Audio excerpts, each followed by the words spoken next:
Hey everybody, welcome to this online user group. We're just doing a quick mic check. We'll be starting shortly.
Hi everyone, just doing a quick little mic check. Let us know in chat if you can hear us. Just making sure that everything is working properly.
Hello everyone and welcome to this online user group. My name is Sam Duan Timur. I work here at Unity as an online evangelist.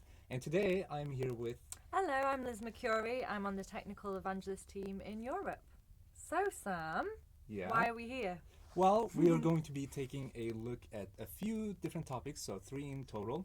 We have divided them by segments, so we're going to start with Houdini, a 3D animation software, also used for VFX. And then we are going to continue by taking a look at Trash Dash. Yeah, so Trash Dash has been developed now to run on mobile. So we're going to be, well, it's always been for mobile, but we're going to be looking at the mobile specific features. So we're going to be looking at the new addressable system. And our build team from Austin are going to be in the chat to answer any of your questions you have about that. Right. So that's super exciting. I'm looking forward to that. Yeah, I'm looking forward to the addressable system too. Yeah, a bunch of new features that are going to be covered. And then we are also going to continue by taking a look at a game called Vignettes. And yeah, so why don't we get along and start with the Houdini file? Yep. So we have Robert McGee, who's going to be showing you what Houdini is and how you can integrate it with Unity to get some fast iteration on your 3D development. Correct.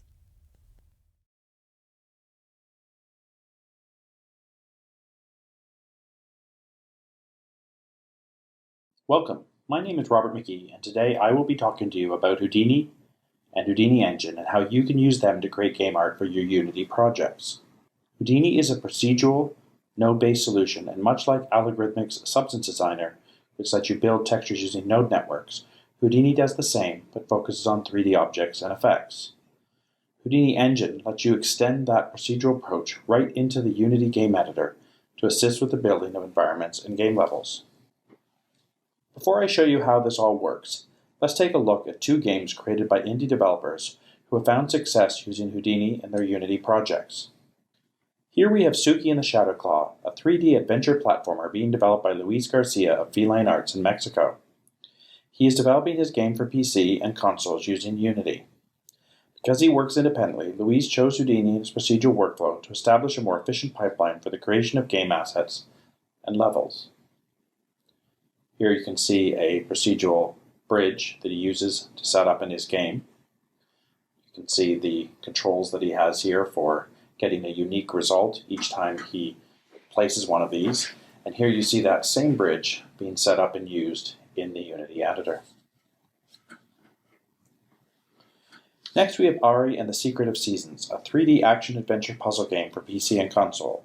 It's developed by Exon, a Brussels-based indie game team, who chose to use Houdini's procedural workflow to help them create a rich world with a wide variety of content. This project includes characters, procedural assets, and effects. Later in the presentation, we return to these 2 projects and take a closer look at how Houdini was used to create the game art. For now, let's talk a bit about how Houdini works.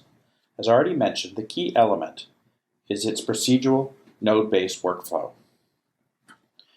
As you work interactively in Houdini's 3D scene view, everything you do creates a node.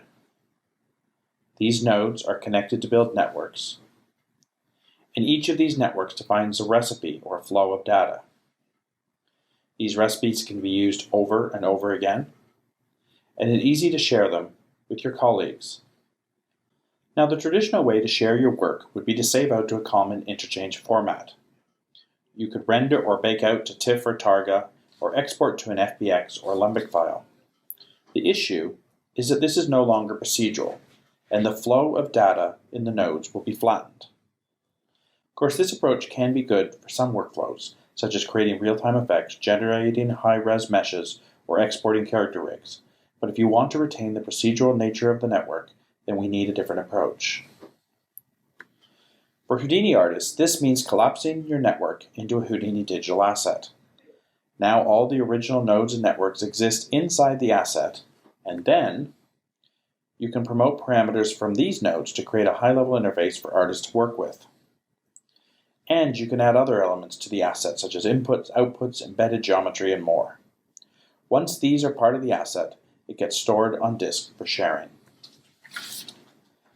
The asset can then be referenced into other Houdini sessions where the new node is treated like any other node in Houdini, even those written by our developers. You can work with its handles and parameters to leverage its internal network and access its procedural nature. But what if you want to have the same kind of control in another application, such as the Unity editor? This is where the Houdini engine comes in.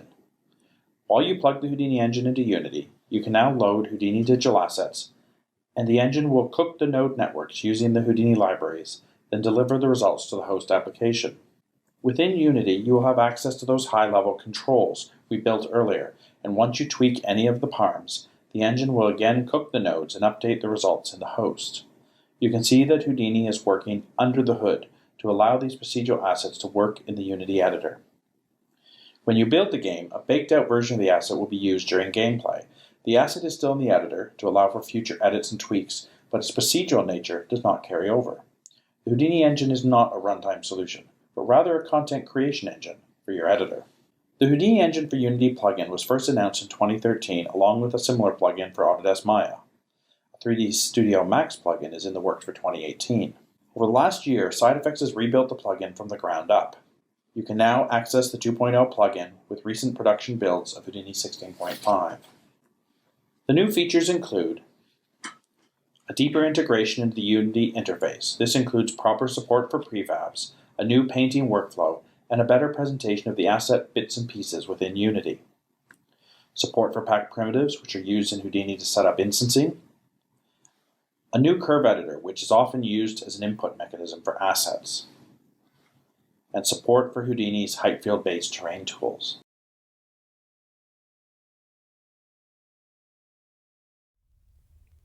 Cool. So as you saw, there are a bunch of features that Houdini integration to Unity supports, such as the curve editor, the better integration with Unity prefabs.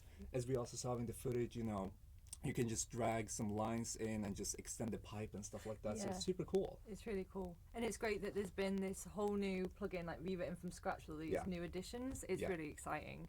And just been checking out the chat. So we do have the side effects, the guys and girls who make Houdini in the chat, so please make use of them. I can see some of you asking questions about licensing and that kind of thing, so don't be afraid to ask questions. That's why they're here, and it's really great. So thank you for joining us as well, SideFX. Big thanks. It's great to have you here. Absolutely. So next up, we are actually also going to continue by taking a look at another segment of Houdini, and we are now going to take a look at the pipe model a little more in depth, and also see how the integration works out. So without further ado, let's check it out. Let's have a look. I'd like to now take you through the creation of a digital asset that we will then load up into Unity. Along the way, I will show you how to install the plugin into the Unity project and also how to interact with the asset inside the editor. Here we have a pipe set up using Houdini's node-based workflow. Let's look at how it works before we save it out as an asset. Here we have a curve that's being swept along to get the pipe. Then we break down the pieces to get the flanges and merge all the results together. You can see that by manipulating any of the parameters on the nodes, we can update the whole system, and the flow of data is maintained throughout. So now that we have a system like this that allows us to even move the original input curve like this, we now want to make it something that we can share. Now we could just give the scene file to someone, but if we take this and wrap it up in an asset, it works even better. So we're going to take that, we're going to make new digital asset, we're going to call it pipes. Just save that into the same location as the scene file, and we press accept. Now this offers us a chance to build an interface for this asset. We can just simply by dragging and dropping, notice we don't have to write any code for this, we're literally dragging and dropping attributes from the parameters below. And if we want, we can give them new names and make them a little more artist friendly. We can also take one of these nodes, let's take the original curve node, and we're going to make that an editable node, and we'll see the advantage of that later when we get into Unity. As you can see, here's the top level parameters, the radius and the flange inset, and we want to be able to do this inside Unity. So here we are in Unity. Now the first thing we have to do when we have a new project is import the engine package, and this will not only import everything, but also add a menu item at the top called Houdini Engine Unity. We can take that and say, load Houdini asset, bring the pipe asset in, and here we go. So this is the same asset we had in Houdini. You can see we can move the points on that curve that we made editable. We can even add points to the curve to extend the pipe, and make it bigger. We can change the flange inset, we can change the radius, and all of that is updated. Now, what's happening, like we talked about before, is under the surface, Houdini Engine is using the Houdini libraries to make these updates and deliver them to the host. And this gives us, our first experience using Houdini Engine. While the pipe asset used a curve to control the shape of the resulting geometry, you can also set up your asset to take advantage of a painting interface.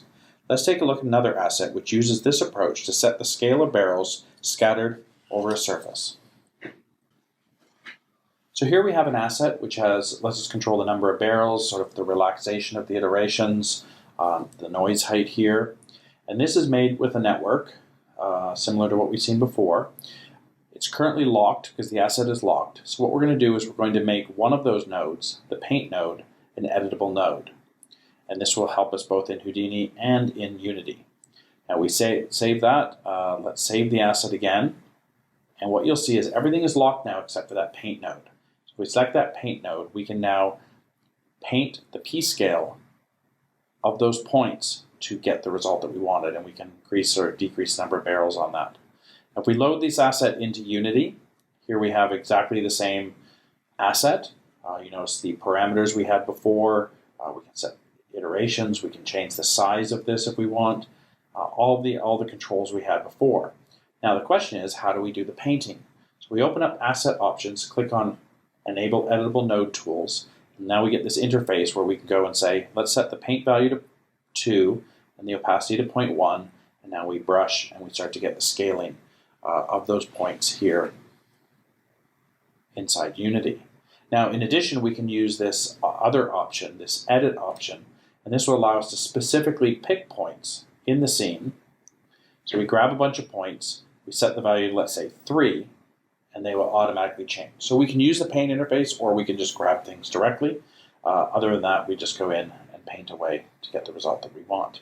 So in addition to using curves as inputs, you can use other geometry as inputs. You can also use the painting interface to get interactivity in the Unity environment.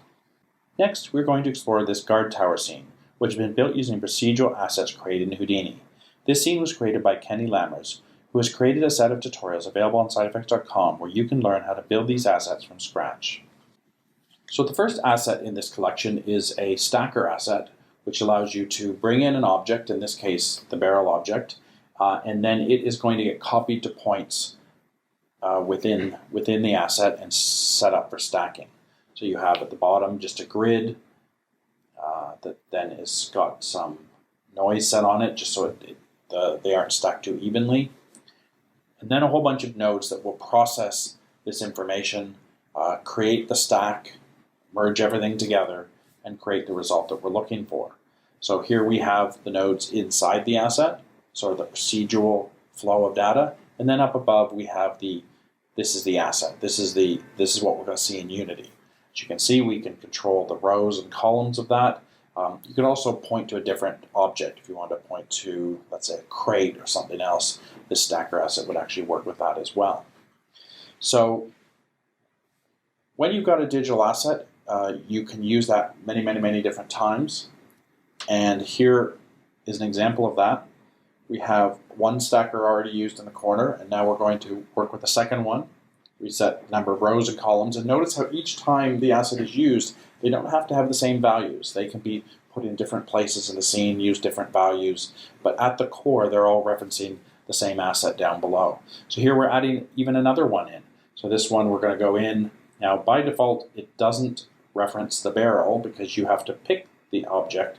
Now, we're going to pick the same barrel, but we could have picked a different barrel or a different object and stack those instead. So again, we get that in. We then get to control its size and so on.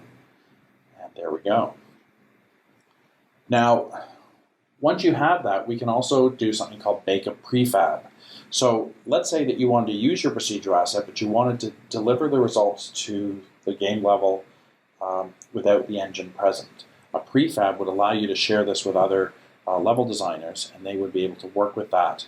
And it would not have the procedural controls anymore. It would be flattened out, but it would also take advantage of the instanting capabilities of prefab. So it would be efficient from a pipeline point of view but independent from the engine.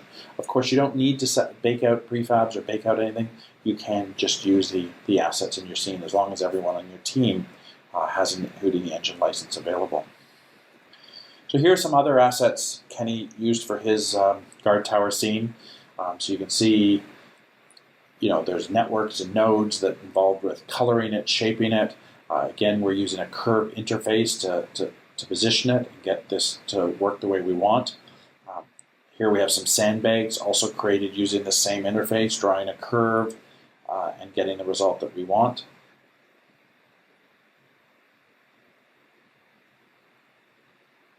Here's a ladder to control the number of rungs. With everything procedural, it gives your level designers a lot of flexibility to make the decisions they want. Here's a guard tower. How tall do we want it? We can play the game a little bit. Oh, we need it to be a little taller. We want to see it from the distance. All of that can be controlled when you're working with procedural assets. If you have several guard towers in the scene, they don't all have to look exactly the same. They can be based on the same structure, but still look independent.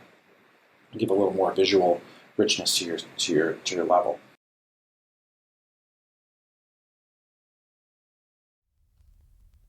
Cool. So we got to see a little bit more about the features, right? Yep. And one thing that really sticks out for me personally is the painting tool. Yeah, I really that's like super that. cool. Yeah, with the scale. I know, right? Yeah, you just scale them up by basically painting that, and it also like the asset parameters that you see through Houdini being right into Unity with the integration. It's super cool and also very effective.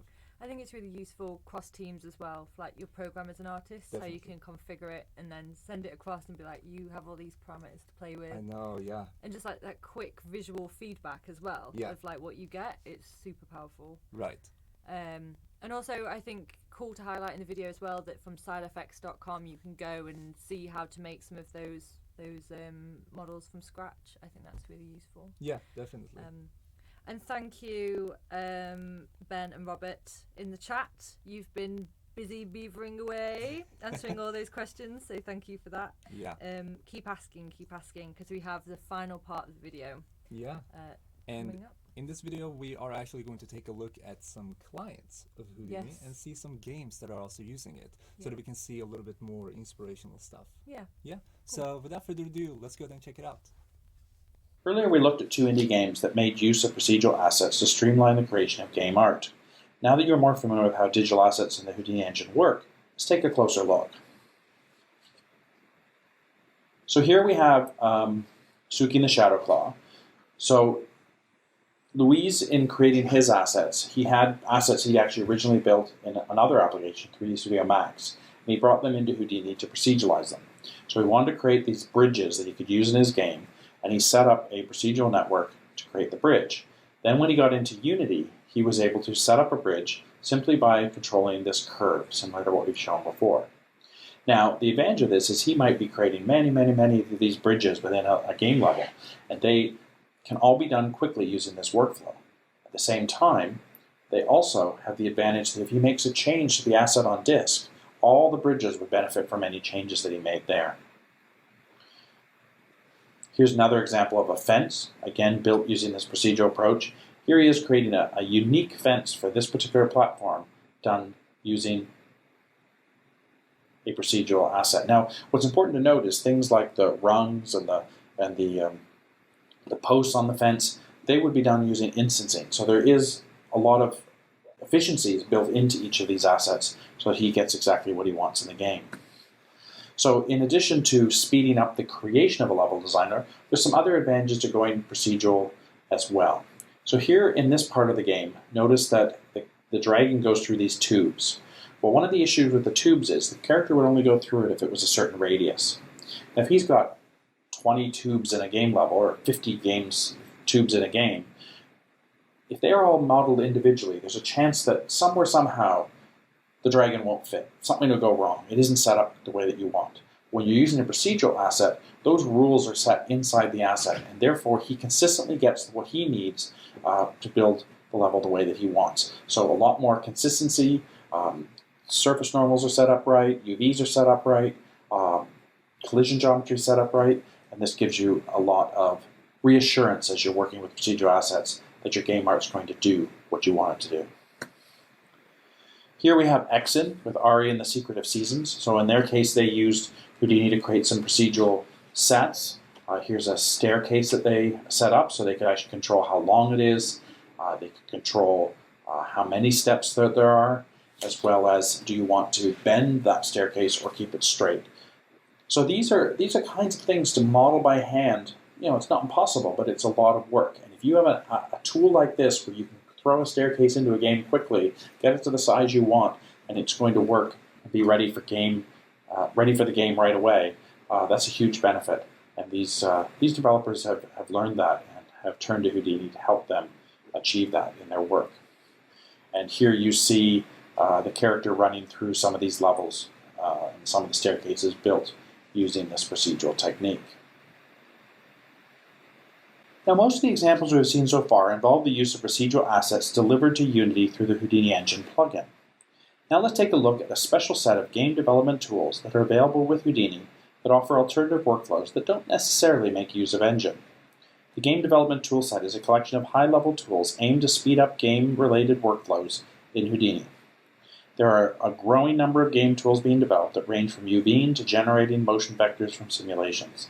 These tools are being created by game TDs working at SideEffects, who are posting all their work on GitHub to share with the community. But the tools can also be accessed from within Houdini itself by opening up the Game Development Toolset shelf and clicking on the Update Toolset button. Here, we're going to look at a high-res mesh pipeline that uses several of these nodes and a tool for turning pyrofeffects into texture sheets. The high-res mesh pipeline we're going to explore takes us from ZBrush through to baked-out textures. Along the way, Houdini's polyreduce node and game dev tools for setting up UVs will be used. So here we have a highly detailed model created in ZBrush. You'll notice it's made up of a bunch of different individual little bits and pieces, and those bits and pieces all have a lot of great detail that we want to be able to bring over into the game while still maintaining a decent poly count. So the first step of that is using the GoZ mesh workflow, and that will allow us to bring the model in and load it up as a VGO file. That's a file format Houdini likes. Now, once we have that, we can start to do things to it, like for instance, let's polyreduce this, get a slightly more efficient model to work with. Once we have that, we're going to put a tool from the game development shelf called Voxel Mesh, which is going to go in and start to take the little kit of parts that we have in the model and turn it into a unified mesh. We're still going to have several pieces, but the main pieces will all become a unified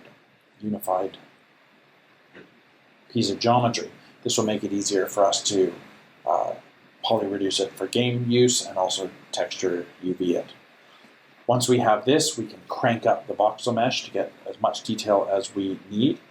Then we will run that through a poly reduction again to get something a little more appropriate for gameplay. And we can go push it a little further in terms of the reduction because, of course, we can use baking to get the detail from the original model back into these pieces. Now, we can also use some auto UVing, which will not only automatically figure out the seams on your model, but then flatten out the UVs on that. And we're running these just like we did with the voxel mesh in a for each loop so that we can hit all the different parts. So there's one part with its UVs, and then we can run through the different parts as well. And here's all of them. So we put a UV layout to just flatten that all out. And this, can be done fairly quickly. And then from there, bake it out. So our normal maps get baked out, and then we can build texture maps and so on a low-res mesh for use in our game. And here that same model is inside Unity, and all the different tools that we used allowed us to bring this FBX file in and get this highly detailed low-res mesh into our game and ready for gameplay. Next, we are going to learn how to take this fireball simulated in Houdini out as a texture sheet for use in Unity. Houdini is often used to create blockbuster effects, and using the game dev tools, you will be able to use them in your game. So here's a pyro effect simulation created in Houdini, and it's got a very focused camera on it that we're going to use to build our texture sheet. The game dev tool is an output node where you can assign the camera, assign the specific simulation node, set a start and an end, and then you can set it to render out very specific things, like normals and emissions and so on. Render it out using the compositing section of Houdini. You bring that back and have it built up as a texture sheet. That's all built into the tool that we're working with. And then you can see there's a whole bunch of different information that's all available and can be used when you bring this over into Unity. Now, to get this over into Unity, we are supplying through the GitHub a special shader. And so the first thing you do is bring over that texture sheet shader, and you can take that and begin to assign the various maps that were exported by that tool into here. The ramp texture could be done by hand, but we just did it quickly in Houdini. So there's our fireball using the texture sheet, and then we can go in and start to do things like play around with the fire emission scale. And this gives us a much more realistic look to the fireball. So some pretty exciting opportunities as you can take these visual effects from the Houdini environment and bring them into Unity. Now that you have a good idea of what is possible, one of the first questions you must have is, how can I get started? Luckily, there's a great collection of learning material available on SideEffects.com. SideEffects is a free apprentice learning edition you can download and use to develop skills to make you more comfortable with going procedural with Houdini. There's also a free PDF of the Houdini Foundations book, which will get you up and running quickly. The book is also available in a print-on-demand for a small fee. There are also learning paths and tutorial collections that will help take you to the next level. These include Kenny Lammer's Guard Tower lessons and lots of lessons covering the game development toolset. You can also join the SideEffects.com forums or the Think Procedural Discord channel, where you can learn from other Houdini artists and TDs. Once you've decided to add Houdini to your pipeline, there are several options to choose from. Our commercial products include Houdini Core, which has tools for a wide range of environment and level building tasks required in game development. Houdini Effects has all of these tools, then adds simulation tools such as Pyrofx, Bullet, Rigid Bodies, and Fluids. Both of these products can be used to run the Houdini Engine plugin in Unity, or you can get a separate Houdini Engine license for other artists in your pipeline that only need to load the assets you create into the Unity editor. SideEffects also offers tools for indies making less than $100,000 USD. This product has most of the same features as Houdini Effects, except for a few restrictions such as a different file format that can't be shared with commercial customers. To learn more, visit SideEffects.com/games, where we have posted a number of customer stories showing how AAA and indie game devs are using Houdini. Thank you very much for your time, and I hope you now have a clear understanding how Houdini and the Houdini engine can help you as a Unity developer create more dynamic art for your games.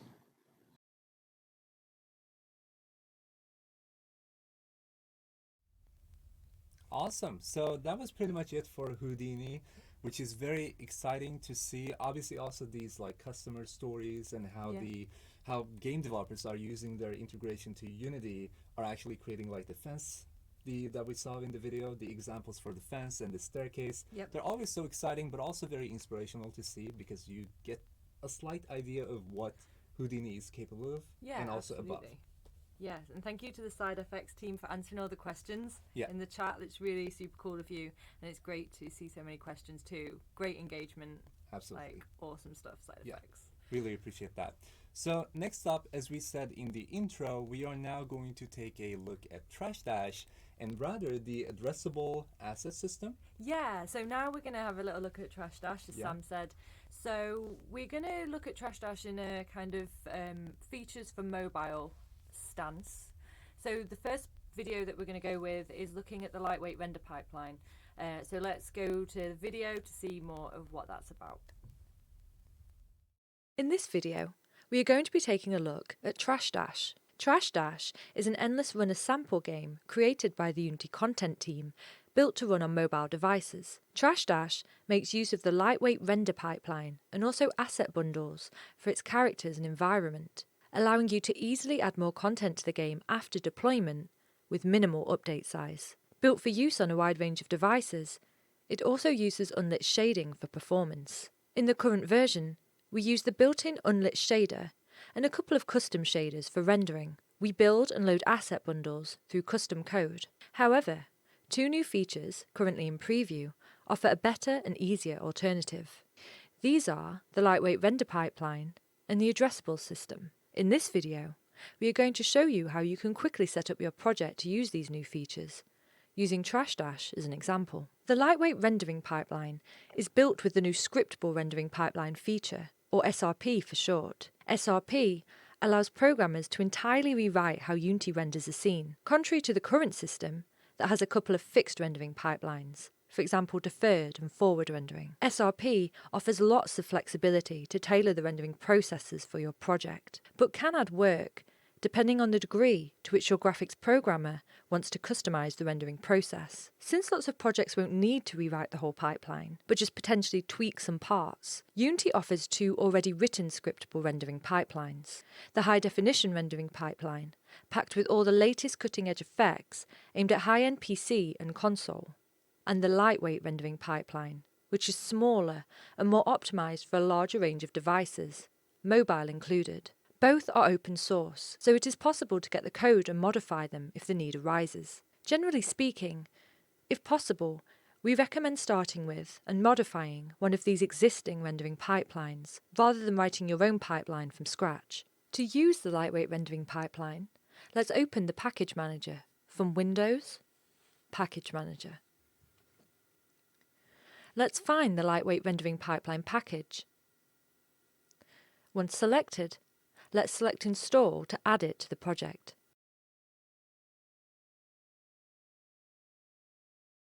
We can now close the Package Manager window. Once added to our project, we need to create a new rendering pipeline asset. We can do this by right-clicking in the project window, via Create, Rendering, and choosing Lightweight Pipeline Asset. Let's select the Lightweight Pipeline asset. As we can see in the Inspector window, this asset offers settings that we can use to customize the pipeline to suit our project. For example, TrashDash doesn't use lighting, so let's disable all parameters related to shadows, but let's keep dynamic batching, so that dynamic elements like the obstacles will still get batched for performance.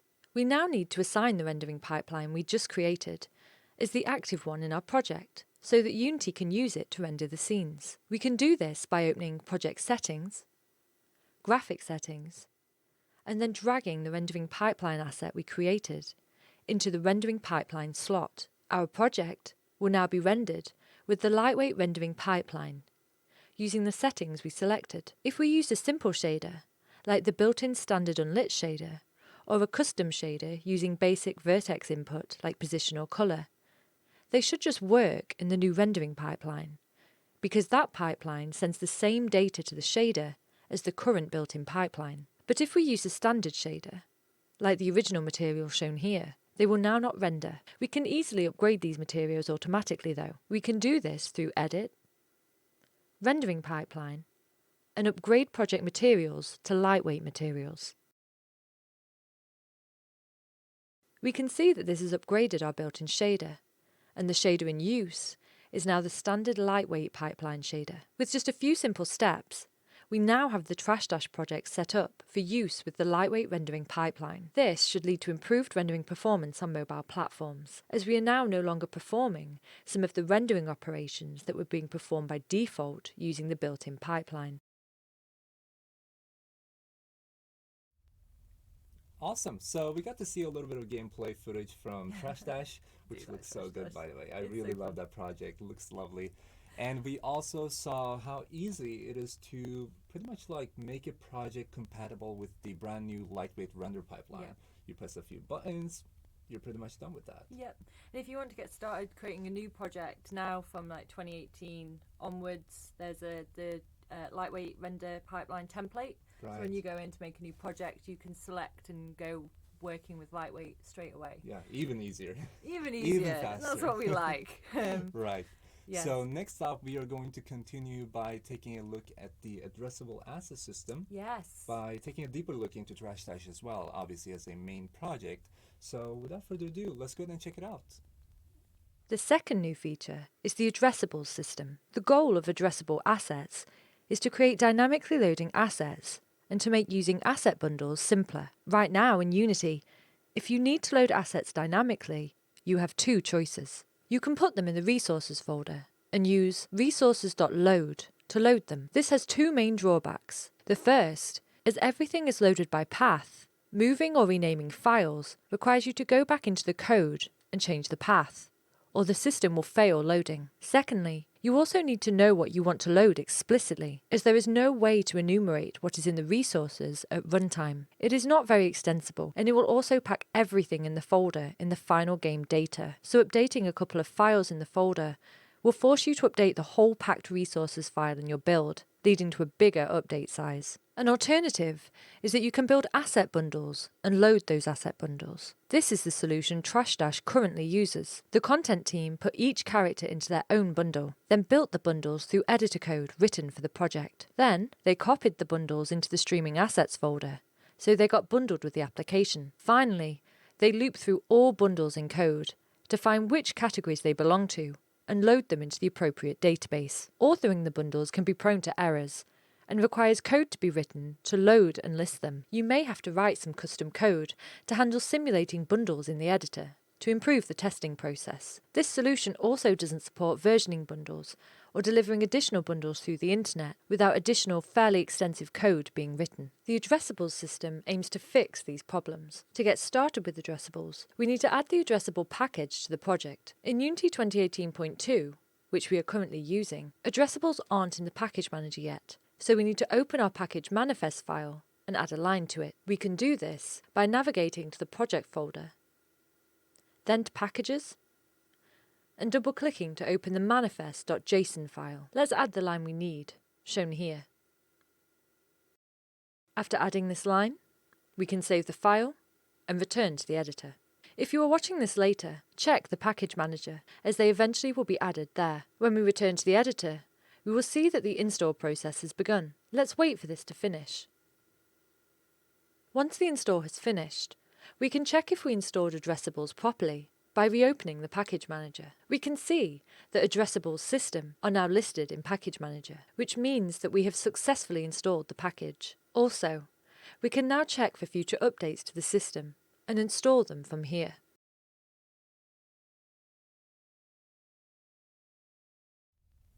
Nice. So that was a short little look at how we can actually install the addressable asset system into Unity and use it in your projects. Obviously, right now it's only available through the manifest file. Yes. But it is coming soon to the package manager. Yeah. So you can get started straight away by updating with the manifest, as we've just shown. But yes, as the video said, do keep an eye out, because once it comes to package manager, you can install updates from there and be well on your way to using the addressable system. Definitely. So I think it's pretty good time now for us to check out this a little more in depth. Yes. Instead of only going to the basics and installing it. So let's go ahead and check out part 3 of the addressable asset system. Yeah. Sounds good. The system comes with a window that shows all of our addressable assets. We can open it by going to Window, Asset Management, Addressable Assets.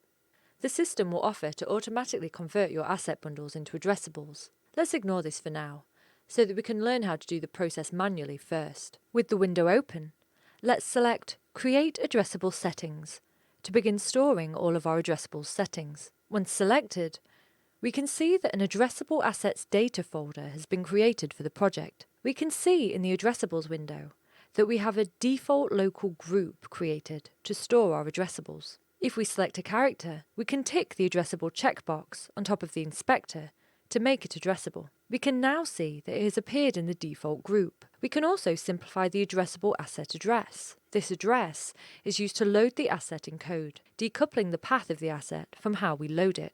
Let's do this by changing the path of our cat asset to simply cat. This change also updates in the addressables window. In our addressables window, groups are actually asset bundles with settings on how they get loaded or packaged. We can create a new group and drag and drop assets between them to organise where they get bundled. Let's define a group for our assets by right-clicking inside the addressable window and choosing Create New Group, Local Pack Content. This will create a local group. We can now simply drag our assets into this group which we've just created. Let's drag our raccoon character into this group. This will automatically make the asset addressable. Groups created in the addressables window can either be local or remote. Local groups are built and copied in the Streaming Assets folder so that they can be added to the on-disk Streaming Assets folder with the game build. Remote groups have parameters to define where they get built. For example, a folder automatically synced with a server and the URL where they can be found. This means that the system knows where to download them. Their usage is then transparent from a local bundle. If an asset is requested, which is in a remote bundle, the system will download and cache the bundle. This means that it doesn't have to be re-downloaded next time, unless it's more recent and therefore needs to be updated.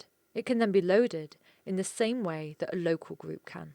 In the addressables window, you can also label your assets. Labels allow you to link assets together, even across groups. You can load assets by label, and the system will load and return all assets with the given label, including downloading the bundles that they are in. In TrashDash, let's add the label character to all our characters, so we can load all characters with a single line when the game starts. We can do this by clicking on the drop-down in the Labels column of the addressable window and typing character in the New text box.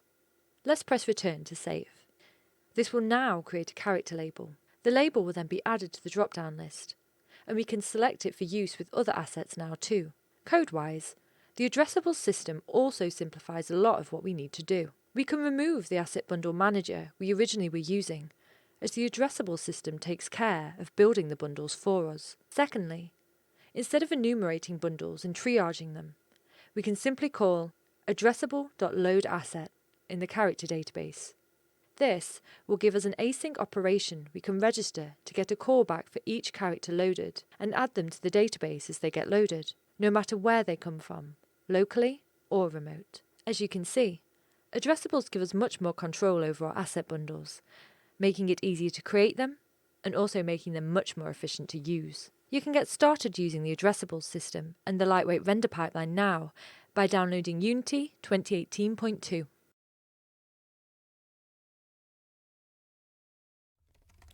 Nice. So that was the last part of our addressable system. Just answering the chat. Yeah. We've got some I casual just emails. saw like a very harsh enter button. I was like, okay.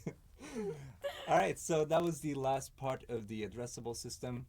Big thanks to the awesome team for joining us in the chat and answering our viewers' questions. Super appreciated.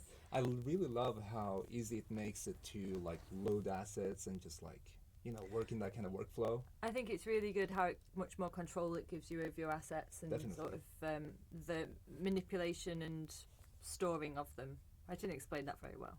But yeah, it's just having more control over what you're creating. And also if you have, because we were talking about this in the office recently, that was kind of like if you've got some custom content, like maybe you have a Christmas edition where the cat and the raccoon have a little Christmas hat, pop that in a bundle and you're away with the addressable system. And all of those mobile games use these like seasonal content anyway, so it's a perfect situation for that. Definitely. And just something to note, so Alex has asked in the chat, and I think it's really good to note, so at the moment you can download TrashDash on the Asset Store. This doesn't have the addressables example in it yet, but it is coming. So that that's just something to highlight. Thank you, Alex. Yeah, thank you so much for joining us once again in chat, and thank you so much for your questions. Now we are going to take a look at our last segment for this live already session. Yeah, I know, time is flying by, literally. So now we are going to take a look at an iOS game, a mobile platform game rather, which is called Vignettes. Yes. Vignettes. I never really pronounced that word right. I'm always wrong with that. But it looks great. I'm really excited about this interview. Same. So let's go ahead and check it out. Okay, so we are here with Armel and Paul, who are who have released the game Vignettes. For folks who have not seen the game, how would you describe it to them? Oh god, this is like a game that we have had a hard time to pitch for a long time, but so Vignettes is a game where you have an object on the screen of your device, like it's a mobile game for now, so it's like screen of a phone or whatever.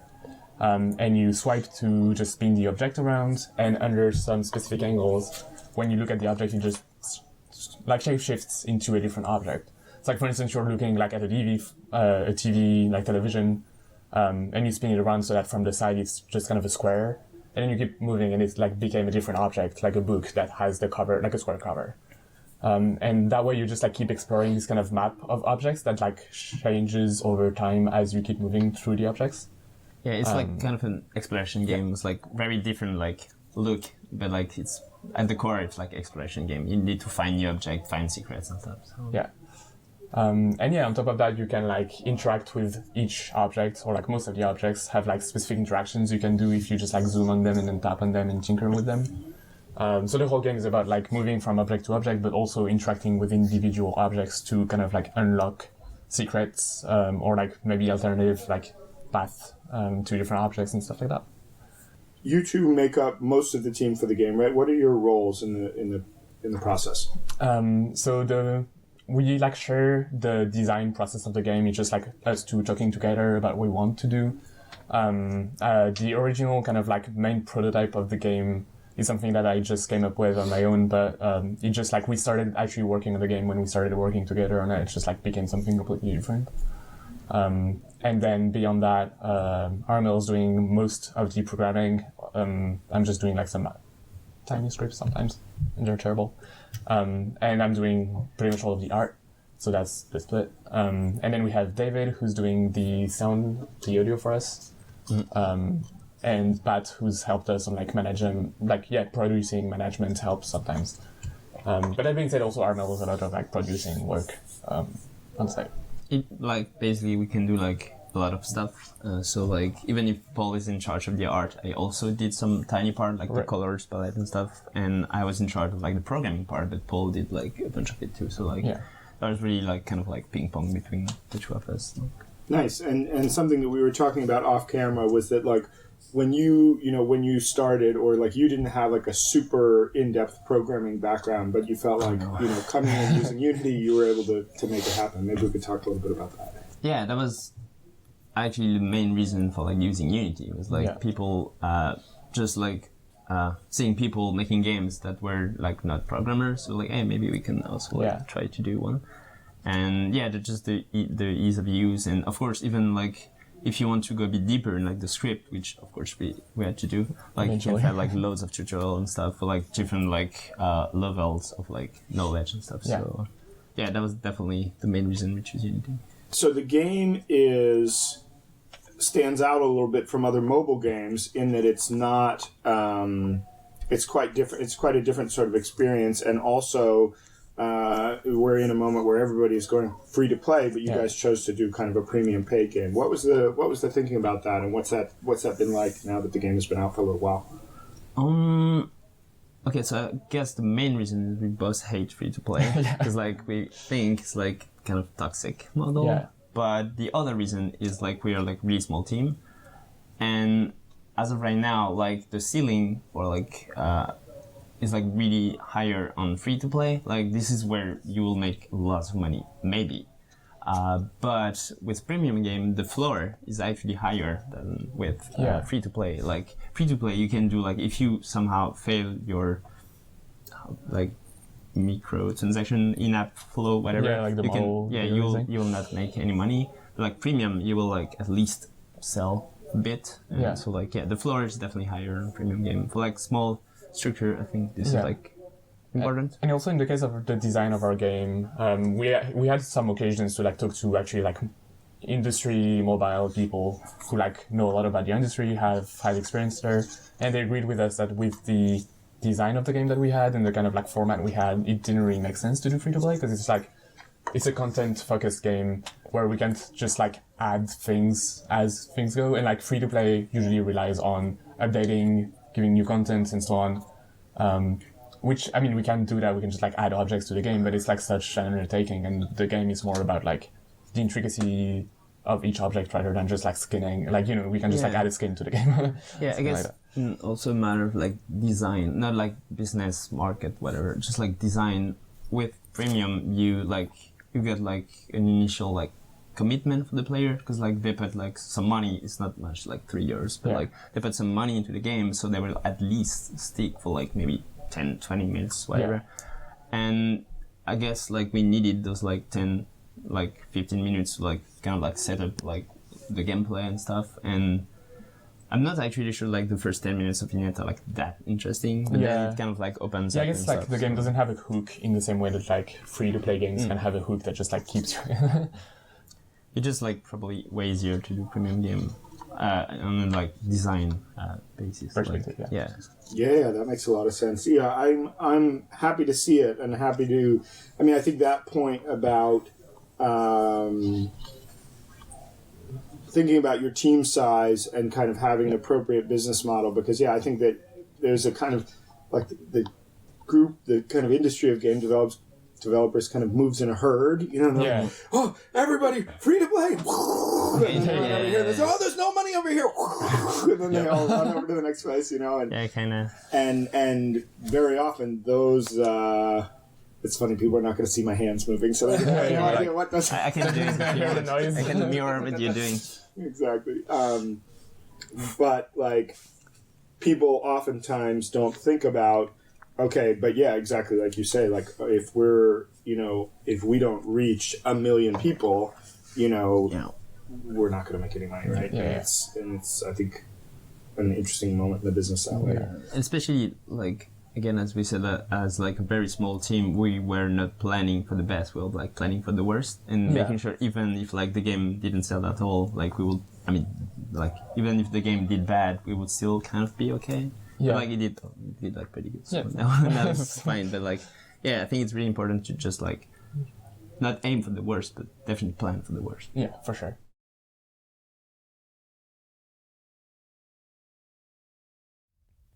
So that was the first part of the game, Vignettes. Thank you. Finally got this right. Kind of. Was It's really close. awesome. I'm sure I've seen this. Yeah. At a few sort of indie showcases when I've been out and about and been like, this game looks awesome. I know. And now I know it's here. Yeah. I'm going to buy it right away. Yeah. It's I feel great. the same. Yeah. It's amazing. I know. It's just I love these type of creative games. Yeah. From developers that are not really like into, okay, so what game is going to sell the best or going to perform the best? It's just kind of like, hey, we want to create this Really cool idea. thing. Yeah, like the models change shape when you look at it from a specific perspective. I just love that kind of thought and that kind of workflow that you set yourself into. So it just looks in general really cool. I love having the chat as well, because I was kind of like, how do they do that with the models? And then Armel has replied that the models don't morph, they just swap the models out when they're in a specific position. Oh. And then Paul's kind of like lined them up to be in the same angle. Yeah. So like, you guys are smart. Yeah, for sure. Wow, that actually tricked me. I thought there was a different method, but okay, my life is a lie. I'm enjoying this interview. Yeah, I same. think we should get on to the second bit. Yeah, for sure. Let's go. Is this your first project together? I mean, so like we are part of the same like games/art collective that we have done a lot of like freeware experimentations and stuff like that together, but this is the first commercial project that we do together. And like, it's also like a one-time project. Like, we're not planning to build a studio of just the two of us or anything. Just like we had the project, we wanted to push it, so we did it. But the plan is not to like build a brand on or like, I mean, there's a brand. It's like Sweat and Business, which is the Armel's company. But still made a company out of the game, but like we'll not work together. Yeah. I mean, we're still like. We will probably, because like I hate you. I'm sorry. I need to say it on camera. Me too. It's fine. It's okay. Okay. No, it's just like, that was a one-time thing. We may work together like in the future, but definitely not as a like thing. That makes sense. Tell me a little bit more about this collective that you mentioned. So the collective is called Klondike. It's a group of 10 people who used to live in the north of France, but now we just live everywhere because most of us graduated and the other ones just moved. But so like it was just like we started doing it pretty much out of like we all had either day jobs or like we were students at the time. And we just wanted a space that we could like experiment with because we were kind of frustrated with the like very rigid kind of like either school context or the like company context that we were stuck in. Or like, let's just get together with cool people, experiment a bit. And I was very like, it's a very loose like collective. We don't have like a brand. We don't have like plans or anything. Just like it's an excuse for us to go together. And an excuse also to just talk about our games as a collective entity as opposed to just like individual things that pop up. Which helps like communicate about our games and our kind of perspective better. It's just like, oh, there's a group and we can talk together and we can also communicate to the outside world with like one voice. And if like one of the 10 gets some like success on like the internet from one game, blah blah, it kind of like share, like spread the success to like the other, because like the name Klondike get like a bit more famous, and then everyone like gets some out of it. So. What was the kind of, you mentioned you had done some kind of freeware stuff before. What was some of that stuff? So there's like there's a lot of games, and a lot of them were making Unity, so that's gonna be good for you. I guess you can talk about Orchids because you got like some traction. Right. So Orchids to Dusk is one that I made 2 or 3 years ago. 2 and a half. 3. 3. Okay. With like I was it was kind of a residency deal with Co-op, who did Nog, who's also a Unity game, but it's like they just like brought me to Montreal and let me like do that game, and it got kind of a pretty like good kind of response to it. It's like a freeware, it's pretty niche, but you know, it's like a lot of people played it still. It's just like, it's a game where you're an astronaut on a planet and you die, and that's about all the game is about. It's about like coming to that realization of like, I'm gonna die, how do I deal with it? And there's a kind of a twist there, but so there's that one that got some visibility. Oasis, that Arnel and Delphine from the collective also did together. That was actually, I made this game to learn Unity. Yeah. That was like, 3 years ago too. It's also a game about dying. Yeah, all our games are about dying. But dying in Unity. With beautiful colors. Yeah, that was like a game about the story of my grandfather. He was like a plane fighter pilot during the Algeria Independence War until like the 1960s. And he disappeared one day, and like no one never knew where he went or what happened. So I just made a game about like what could happen. Like he ended up some like super colorful place, and you like fly plane and stuff. And yeah. And then there's a few others. Titouan from the collective made New Cartographer, which is this very kind of stylish, like, you know, it's a circle with like this kind of like height map looking thing, and you just move around and it morphs, and it's very beautiful and abstract and stuff like that. Delphine did Sacramento, which is like a 3D game, but like all the assets are like watercolor painting that like slightly move and stuff. I saw this. This was super beautiful. But kind of all like flat, like billboard. Billboard sprites, but very like kind of like dreamy and like transparency, just like you can see around us. But yeah, and I guess like kind of the underlying kind of theme between all of these games is like we have a lot of focus on like aesthetics, but we don't have like a specific aesthetic that is like the Klondike aesthetic. It's just like we explore different things, and from one game to the other we have very kind of different things to try. Like, you know, it's a sprite-based game, like height map, kind of very digital game. There's the like cool just like 3D models with colorful kind of like gradients. It's just like we try also like none of us properly know how to program, I guess. Maybe Tom, but like even then, like, it wasn't like none of us has a proper like programming kind of like background training, in terms of like studying programming and classes or something like that. So we just like experiment with what we like. We tinker more than we actually like. People would probably like get like heart attack if they look at like the inside before. I mean, so like you had to look at my code, which is even worse. Yeah, fair enough. Like with this range of projects that you described, right? These are all things that like. Not traditional video games, right? Yeah, for sure. It's not. I would say maybe there's a little bit more of a focus on aesthetics over sort of like mechanical complexity. Yeah. How do you see your work kind of in relation to the larger video game context? Or do you even see it inside that? Or I mean, to an extent, there's like, if you go like at GDC, for instance, there's the Mild Rumpus. That's this kind of space for different kind of like experimental games like that. And I feel like there's a lot of like a cultural movement that just like is getting bigger and bigger for these kinds of like experiments that are maybe adjacent to mainline like games industry stuff. And it's more like we have the tools that we can experiment with to do art, and maybe it's games, maybe not. Like people argue about that. It doesn't really matter. In the case of Klondike, it's really like we don't care what we put as a label and what we do. We just like care about doing things. And the tools that we are using happen to be like video game tools. And I think that's like something that I'm really excited. Like I'm excited to see people who do not come from a video game background like start tinkering with Unity and stuff like that more. And I think that's kind of where we kind of put ourselves as far as like cultural kind of like movement. Yeah. And there's also like, if you look at the current scene of games, there's a lot of other collectives that are starting to do that. If you know like Sockpop, for instance, from the Netherlands, they're also trying to do these kinds of like small scale experiments are not really trying to be like gamey video games. It's more like experiments with whatever the creator wants to do within that tool set. Yeah. Awesome. So we got to know a little more about the past of these two developers, right? Yep. And we also got to have a little bit more information about Klondike. Yes, that's super cool. So Yeah. I've just been stalking the website. So Armel says that the games that they've spoken about in this video, you can actually find them on the Klondike website, and he says that most of them are free. Wow.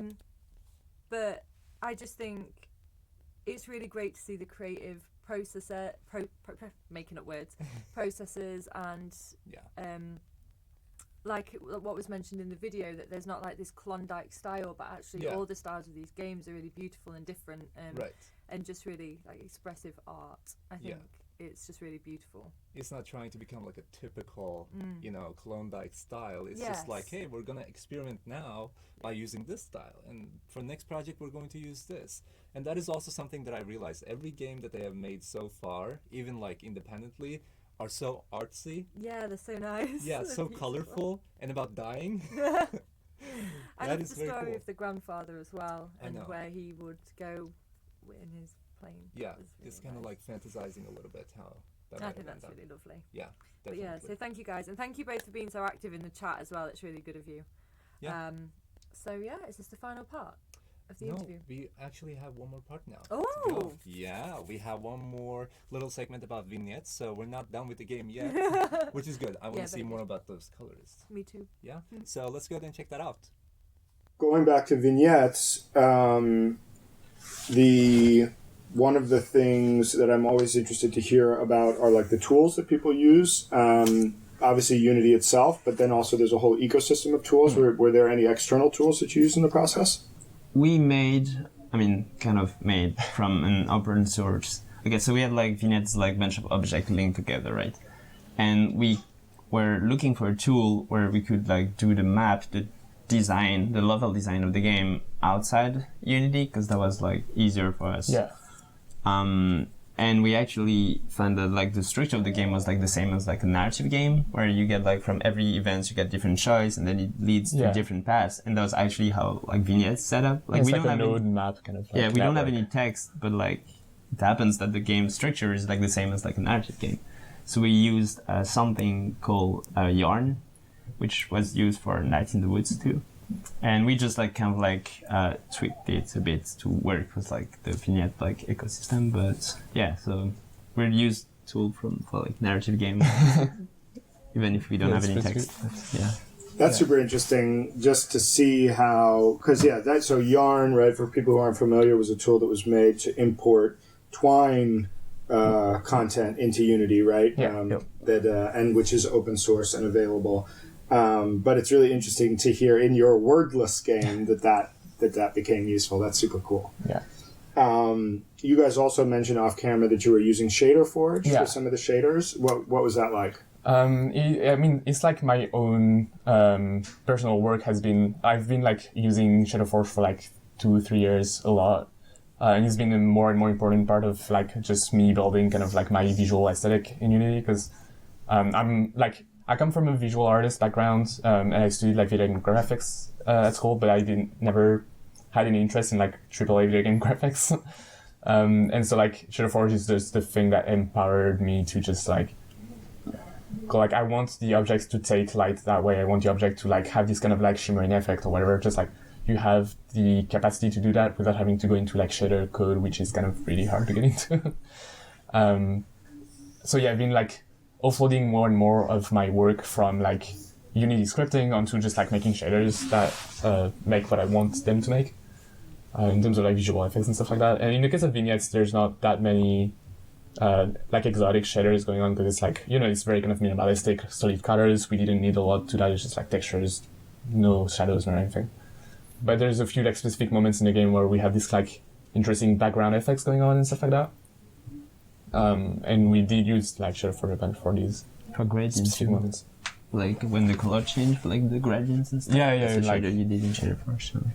for people who aren't familiar with kind of the role that shaders play in computer graphics, I feel like that once you, whichever, whether you're writing like HLSL code or you're using a tool like ShaderForge, or now Unity has Shader Graph that's coming in, like it's such a powerful tool for defining the look of your game, right? Like and of having a unique look.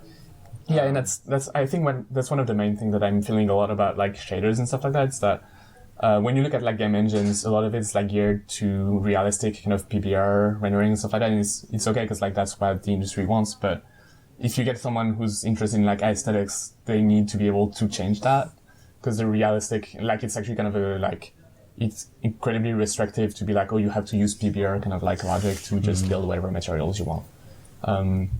And yeah, it was like different, like a defining kind of like moment of being like, oh yeah, I can just like make objects that have these visual effects going on that are not like abiding by whatever like realistic lighting engine I was using until now.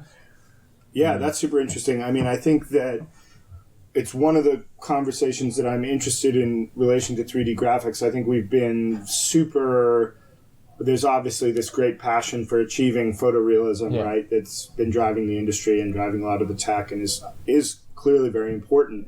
But then I think we're starting to see over the past, 10 years, like a evolution of a kind of like a native 3D visual language, sure. Which is something I'm really interested to see. And I feel like your work and also the work of the collective is kind of playing a lot in that space. Yeah, and in that vibe is very important to have tools that are like not geared for one specific kind of rendering style and more like opening the doors to different styles. It's like you have everything available to do what you want to do as opposed to like you have a very powerful engine to do exactly that thing that we want you to do. Yeah, absolutely. So for folks who want to learn more about you and learn about your work, where should they find you online? So like Vignettes has a website that's kind of dumb to spell. It's like vignetesga.me. So it's Vignette game, but like the dot is before the ME. Trying to get too clever with like URL. Never worked. Then we have to say it and it's like, oh, it's done. But you can also, like if you want to just follow us on Twitter, our email is @Gib, G-I-B. I'm my own full name, so I'm not going to spell it this time, but just follow him. And then if you want to know more about Klondike, you can just go to klondike.fr, which is our website. And from there, you also have links to like every single like member of the collective if you want to check out more, stuff like that. Or you could just download Vignettes on the App Store. And yeah, then like if you just look up Vignettes on the App Store, either iOS or Android, it's just gonna come up and you can buy it and play it. Awesome. Well, thanks so much for coming to speak with us. It's been super interesting. Yeah, thanks for having us.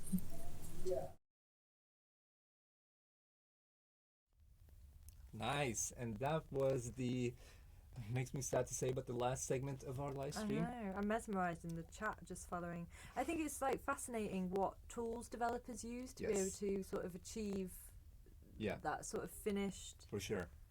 And especially like stuff like shader, the shader tool that they were using, a third-party asset. And the third-party asset. Yeah, and seeing them being used in a game, in an actual game that has been already published or is about to be published, it's like it's a true proof of what it can do, what it can handle, and also a very good kind of like a proving point or proving ground, I would say, for what Unity is capable of supporting, because it's like you pick it up, you feel like something is not really fitting your game or doesn't really work for your game, you just create it and implement it into the editor by making an editor script, which is a pretty cool compatibility, I guess you could say. It's very like an ease of use. Definitely. And like earlier in the chat where this yarn that Armel posted and how they took it and then they tweaked it to fit their needs. Yeah. It's like what you've just said. It's sort of taking that base and being like, okay, this is what's possible. Right. But if I do this extra thing, we can make this crazy thing possible. Yeah. And also sort of the mention of ShaderForge earlier and saying, I'd be afraid to write a shader, but actually as an artist you can, with all that good creative juices, you can just create something amazing. Exactly. I think it's super awesome. Yeah. I think that this interview has been really uplifting and inspirational. Yeah. And I agree. I'm full of vigor now. Vigor's a great word. Yeah. And it just makes me want to go and create things. Okay, so is that what the word means? Well, I think just I'm also trying to learn. I was just like, what's that word? it doesn't mean like being full of inspiration. So it's like having strength and like gung ho. Okay. That's not the dictionary definition, but I see. it's I see. around That makes the- sense. Yeah. Yeah. Just kind of like how you define it, right? Yeah, definitely. So I think it's really cool to see.